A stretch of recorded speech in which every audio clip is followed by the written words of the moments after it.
teman-teman, kenalin aku Sabrina Dayani, atau kalian bisa panggil aku Sabrina. Di sini aku mau jelasin tentang teori asam dan basa. Yuk, simak penjelasannya. Pada tahun 1984, ada seorang pria berasal Swedia yang berhasil mengemukakan teori asam dan basa. Pria tersebut adalah Svante August Arrhenius, mengemukakan teori asam dan basa sebagai berikut. Asam merupakan suatu zat yang jika dilarutkan ke dalam air akan menghasilkan ion hidrogen atau H+. Nah, asam dibagi kembali berdasarkan ion hidrogen yang dihasilkannya.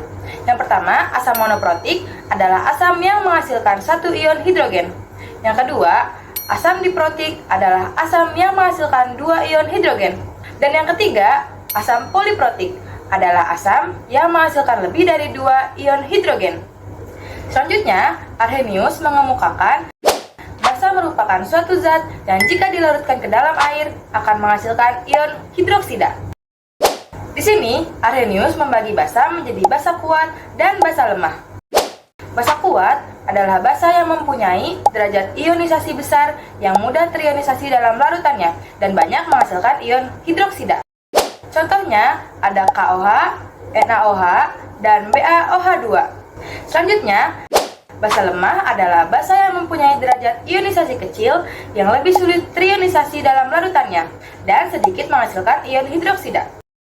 Contohnya NH4OH dan FeOH2.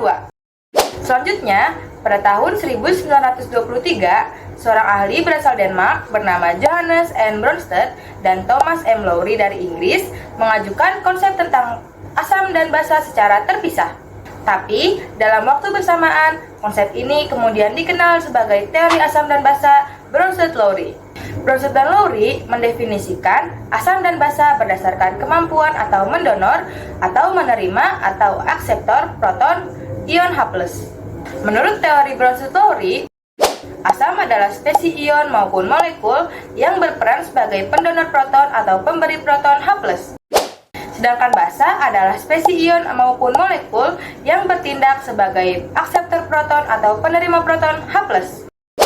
Bronsted dan Lowry juga mencetuskan teori asam dan basa konjugasi. Asam konjugasi adalah basa yang menerima ion H+. Sedangkan basa konjugasi adalah asam yang telah mendonorkan atau melepaskan ion H+. Sebagai contoh, ketika asam asetat atau CH3COOH dilarutkan ke dalam air, maka akan terjadi reaksi berikut ini. Berdasarkan reaksi tersebut, CH3COOH adalah asam karena dapat memberikan ion H+ kepada H2O. Sementara CH3COO- adalah basa karena menerima ion H+. Basa tersebut adalah basa konjugasi.